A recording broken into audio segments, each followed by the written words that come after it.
bifi'lin kelawan penggawe qalilin kang gede apa fi'lun. Bahkan di sini juga sangat dianjurkan kalau kita lupa pada saat sebelum takbiratul ihram bersiwak, kemudian ketika sholat kita ingat, maka tetap disunatkan melakukan siwak pada saat sholat. Apa bisa? Bisa, boleh. Dalam keadaan sholat melakukan gerakan-gerakan itu boleh, asal gerakannya tidak lebih dari 3 kali berturut-turut. Batasannya seperti itu. Bergerak sekali, kemudian diam, bergerak lagi 2 kali, tapi juga diam lagi, itu hukumnya bergerak 1 kali, 1 kali. Yang tidak boleh bergerak 3 kali. Kalau sampai 3 kali berarti sholatnya sudah batal. Tapi kalau bergerak sekali-sekali, misalnya waktu siwakan ke kiri sekali terus diam, terus ke kanan lagi sekali, ke kiri lagi misalnya 3 kali kan sudah cukup. Sudah menghasilkan kesunatan siwakan. Ini menunjukkan siwak itu sangat perlu. Karena dalam keadaan sholat pun, kalau kita ingat tadi belum melakukan siwakan, maka disunatkan untuk melakukan siwakan. Wa inda iradati qiraatil Qur'ani. Lan nalikane ngarepaken maca Al-Qur'an. Ini juga disunatkan. Ya ta'aqadu lil wudu'i. Wa inda iradati qiraatil Qur'ani, gitu urutannya. Jadi kalau kita mau membaca Al-Qur'an didahului dengan siwakan. Tadi tujuannya supaya bibirnya tidak kaku. Membaca hurufnya bisa dibaca dengan cara yang fasih. Juga bisa lancar. Wal hadisi lan maca hadis sama. Jadi baca Al-Quran, baca hadis, wa dzikri lan zikir. Jadi kalau mau berzikir la ilaha illallah, sebelumnya bersiwak itu juga disunatkan. Wa kadza lan iku kaya mengkono-mengkono zikrun kullu ilmin, utawi saben-saben ilmu syar'iyyin kang bangsa syara' apa ilmun. Demikian pula kita juga disunatkan kalau kita mau membaca ilmu syara'. Ilmu syara' itu ilmu yang ada hubungannya dengan hukum-hukum agama. Misalnya ilmu fikih seperti ini. Disunatkan juga sebelum membaca. Jadi banyak sekali manfaat dari siwakan. Wa yakunu lan ono apa siwak iku qabla isti'adzati ing dalem sadurunge maca ta'awud. Ini pelaksanaannya. Tadi kan disebutkan inda iradatil Qur'an wal hadisi wal dzikri wa kulli ilmin syar'iyyin.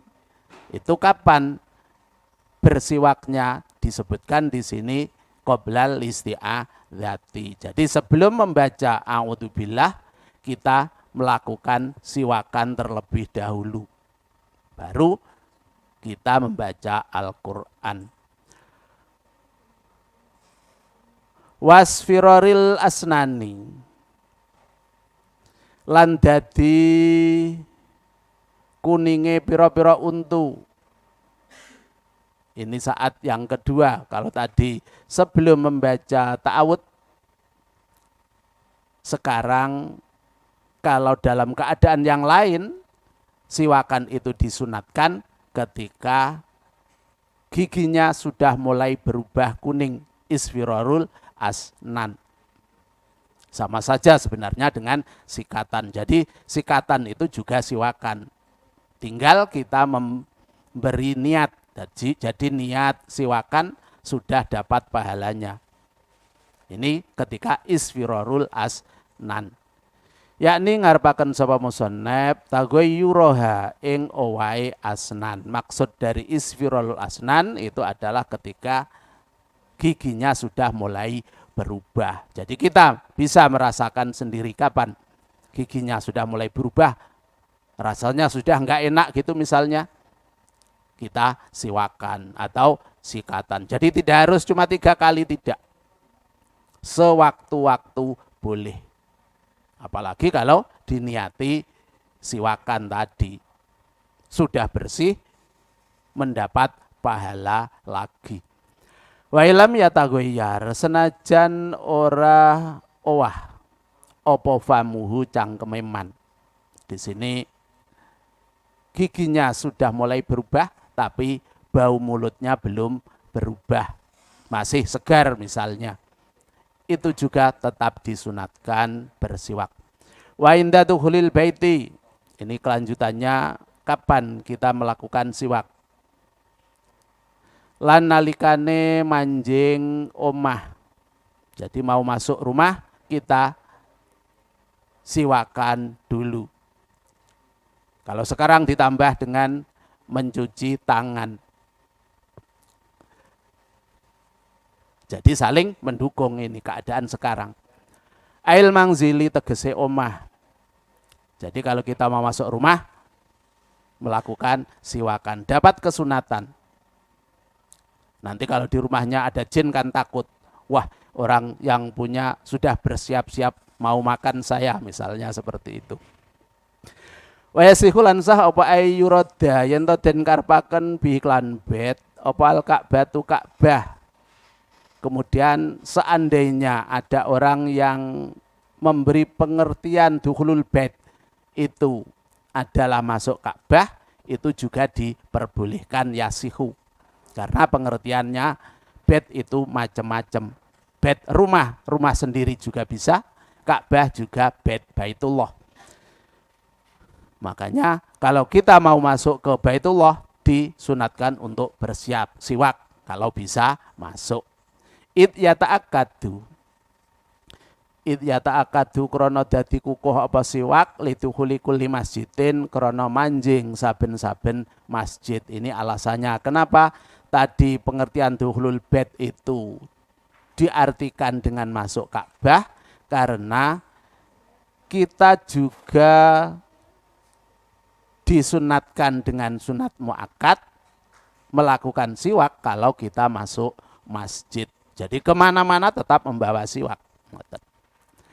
Wa indal qiyami lan nalikane tangi minan naumi saking turu. Ini juga disunatkan untuk bersiwak. Kita bangun, siwakan dulu. Jangan bangun langsung ke dapur. Lianahu krana temen sedune naum iku yurisu nekaaken apa naum atagoyura ing owah. Ini alasannya karena tidur itu menimbulkan perubahan bau di mulut. Menunjukkan Islam itu sangat menghargai dengan kebersihan, dengan kesucian. Jadi kalau Islam kok tidak bersih, tidak suci, tidak najis, itu berarti kurang. Islamnya kurang. Harus ini. Wa inda iradatin naumi lan nalikane ngarepaken turu. Demikian pula kalau kita mau tidur juga disunatkan melakukan siwakan. Kalau yang umum sekarang melakukan sikatan. Li'annahu krana temen sedene siwak iku yukhaffifu ngentengaken apa siwak atagoyura ing owah atagoyuron nasi'i ing owahe perkara kang metu minhu saking naum. Ini alasannya. Kenapa kita kalau tidur disunatkan untuk bersiwak? Karena dengan bersiwak mengurangi perubahan mulut. Jadi misalnya kalau kita tidak bersiwak bisa menimbulkan sakit gigi, mungkin dengan bersiwak maka giginya tidak akan sakit karena sudah bersih, bahkan selalu bersih. Wayata kadu lan dadi kukuh aidon kalih maneh, failnya berarti siwak lagi. Jadi siwakan juga sifatnya sunat muakkad. Wa yata'akkadu lan dadi kukuh apa siwak aidon kalih maneh likuli halin kedue saben-saben tingkah yatagoyaru kang owah fihi ing dalem hal apa alfamu cangkem. Ini juga disunatkan muakkad melakukan siwakan pada saat mulut kita berubah baunya. Sering lebih baik karena kita tidak bisa merasakan secara pasti kapan perubahan baunya mulut. Wa inda kulli tawafin lan nalikane saben-saben tawaf, demikian pula kalau tawaf kita ke Baitullah sana juga disunatkan melakukan siwak. Wa khutbatin lan khutbah, wa aklin lan mangan, wa ba'dal witri lan ing dalem sause salat witir, wa fis sahari lan ing dalem nalikane waktu sahur. Jadi ini termasuk kesunatan-kesunatan yang sangat dikukuhkan untuk melakukan siwak. Waktu tawaf, waktu khutbah, jadi sebelum khutbah osok-osok dulu. Makan juga sedemikian. Setelah witir, jadi sholat witir itu wafis sahari berarti waktu sahur. Itu semua disunatkan dengan hukum sunat muakkad. Jadi bukan sunat biasa saja, tapi sunat yang tingkatnya sudah muakkad, sangat kuat. Waliso imilan kedua wong kang poso. Jadi orang yang puasa juga disunatkan siwakan qabla awanil khulufi ing dalem sadurunge mangsane owahe ambune cangkem. Jadi ini disunatkan melakukan siwak bahkan malah sebelum terjadi khuluf. Khuluf itu apa? Khuluf itu perubahan bau karena sudah lama tidak makan, itu namanya khuluf. Jadi diperkirakan perubahannya setelah zuhur. Jadi boleh kita misalnya pagi siwakan atau sikatan, tapi setelah zuhur malah tidak disunatkan. Jangan. Baunya biar asli gitu aja. Karena itu menurut Allah lebih wangi. Walaupun menurut orang kotak-kotak, tetap kita biarkan.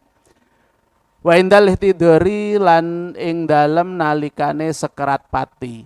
Maksudnya kalau ada orang yang hampir meninggal itu juga disunatkan untuk disiwaki biar cepat keluarnya roh. Karena kasihan, sakit banget keluarnya roh. Kita bayangkan saja kalau kita terkena silet, sakitnya seperti itu. Itu keluarnya roh setebal silet. Kalau keluarnya roh semua badan, berapa juta silet yang mengenai rasanya. Itu misal. Makanya sangat sakit. Lianahu krana temen sune siwak iku yushilu gampangaken apa siwak tulu arruhi ing metune roh. Itu alasan kenapa orang yang dalam keadaan sakit dan sakaratul maut disuruh bersiwak. Yang sudah pasti ini yang melakukan siwak bukan dirinya sendiri, masa keadaan sekarat bisa siwakan. Jadi anggota keluarganya agar rohnya lebih mudah untuk keluar. Wa yusannu lan den sunataken apa atakhallulu nyukili untu. Jadi mengambil sisa-sisa makanan di sela-sela gigi itu hukumnya juga sunat. Kan banyak kalau kita ke warung disediakan seperti biting gitu. Qabla siwaki ing dalem sadurunge siwakan.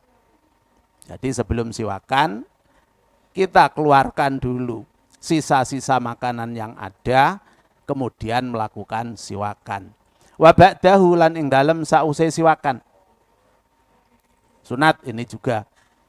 Wa min asari ta'amilan saking pira-pira labete panganan.